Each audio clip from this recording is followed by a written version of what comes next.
Thank you all for being with us at the second annual Summit for New York City. Over the next 2 days, we have the opportunity to thoughtfully consider the future of New York and the initiatives that will help propel this great city through the 21st century. It is just wonderful to be back here at MAS for what has become a really important annual event in the city. It's an honor to be at this Love Fest for New York. This corner of the city owes a good deal to MAS. And it was on this site that we insisted that any new building should allow for sightlines directly down 59th Street. MAS advocated for a cultural anchor that would turn this site into a highly popular destination for all New Yorkers. This great room here, we saw this would really be the cornerstone, really the most significant part of this project. This is the second year of the Survey on Livability and the Summit on New York City, and we're unspeakably proud to support Municipal Art Society's work. This in general has been very inspiring because I never really thought about what makes New York City livable. Livability. It is the most important question that any resident should be asking of any city. 83% of respondents said that they are satisfied or very satisfied. We just heard that overall satisfaction with living in New York was high. But as with so many questions in the survey, when we got down to the neighborhood level, things got less generic and much more personal. The majority of respondents indicated yes, that they thought that they could have a moderate or big impact in making their communities a better place to live. While 67% of Manhattanites felt their neighborhoods as a good or excellent place to experience the arts and culture, residents of the other boroughs did not. It seems to me that there were a stream of policies, a remarkable stream of policies in the second half of the 20th century that were profoundly anti-urban. Certainly highways, but also urban renewal. It was devastating policy. Too often we call on the public when there's a decision to be made, but we don't engage them through the process of community building. Something which we did at Design for London was to move away from plans towards narratives. And we've found that narratives are very, very powerful things to engage, not just with local communities, but with politicians. What I think that the city does really well is when they actually partner with local communities and really allow the local community to take the lead of a vision. As a New Yorker, my DNA is livability, is the understanding of livability.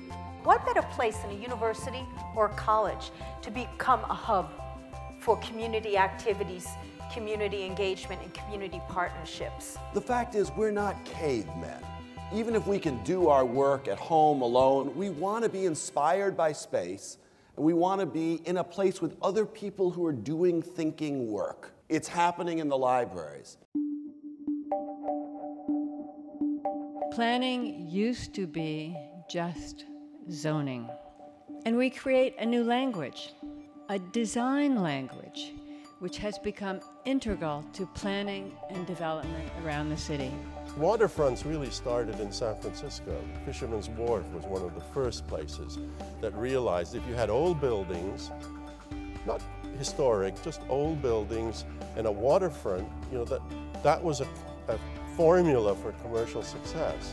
I hope you really appreciate what you've just seen. You've had theory and practice, and you've seen them all expressed. It's just been marvelous. In architecture, what we find is key is defining the problem. Throughout the project, you can respond to all of the many things that happen that make architecture so challenging. The High Line, in my opinion, is not a park, it's a viewing device. We turned that moment into a problem. We chose to expose the traffic. I mean, who wants to look at traffic? Right. But it turns out it's kind of fun and mesmerizing. We had to reconnect with the purpose of the building, with the stakeholders of the building, and with the architect of the building. And obviously decapitating a great tower is never something you want to discuss with a great architect like Frank Gehry. We decided to move forward with the project, and it was a great moment not just for the building, but I think for Lower Manhattan, a sign yet again of its great resilience. That first flush of modernism where they thought cities would be better if you had buildings surrounded by plazas. Now most of us now know that that's completely antithetical to the vibrancy of our city.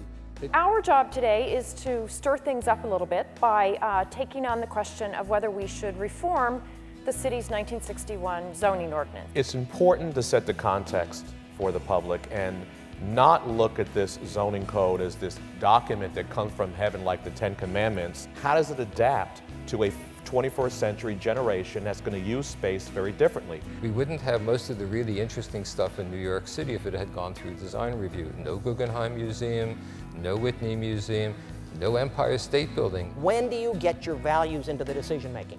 Answer, early, not late, not when you don't like the look of the balconies on something that's happening down the block from you. Our vision is not just about saving the garment district, it is about the future. How we as a nation need diversity in our economy. We need to grow our fashion industry, build factories of the future, and create new jobs for the disenfranchised. One of the recommendations to grow fashion must concentrate on consumers and designers. It's time to encourage the consumer to buy local by coordinating a major New York City-based marketing campaign. We think about resilience far more broadly than just in relation to climate and environment issues. We need to build resilience to shocks and stresses that originate in social, economic, and political systems as well. Roughly 75% of the carbon emissions attributable to New York are attributable to the energy used to heat, cool, operate buildings, run the lights and elevators. And so to really address our energy reduction imperatives, we have to start with buildings. A couple of things that are very important to get out of the way up front. Sustainability can be an equalizer.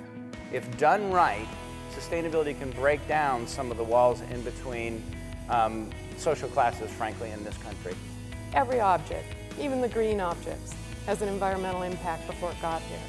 You know, if you even just think about the waste stream, the conservative estimate is that every object, like this podium, has a 70-to-1 factor.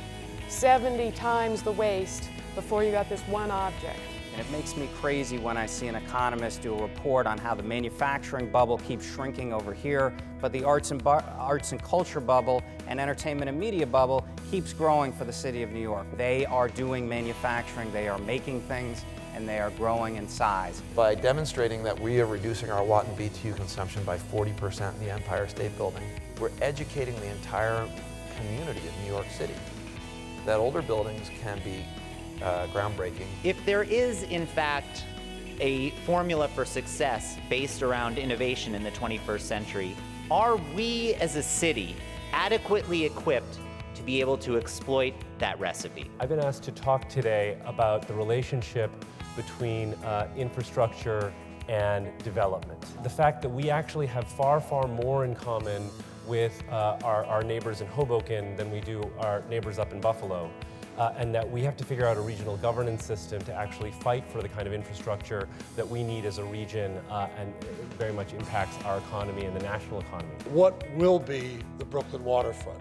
And without solving that waterfront and development question for Brooklyn, I don't think you've really defined New York going forward. If you look past Central Park, I think the data says that NYCHA is the largest collection of green space in New York City. For all of us who care about a city that's livable, obviously the environmental aspect of that is a critical component. New York has a higher percentage of permanently affordable housing than than any metro area in the U.S., which is interesting given your survey findings, because in the survey everybody's kind of pushing for more, and maybe people push for more and you get more. MAS remains as dedicated as ever to supporting a dynamic urban environment, one that embraces our history and reflects and supports our collective future, one that represents a diversity of people and a diversity of uses, one that supports and honors how we live, work, and celebrate life.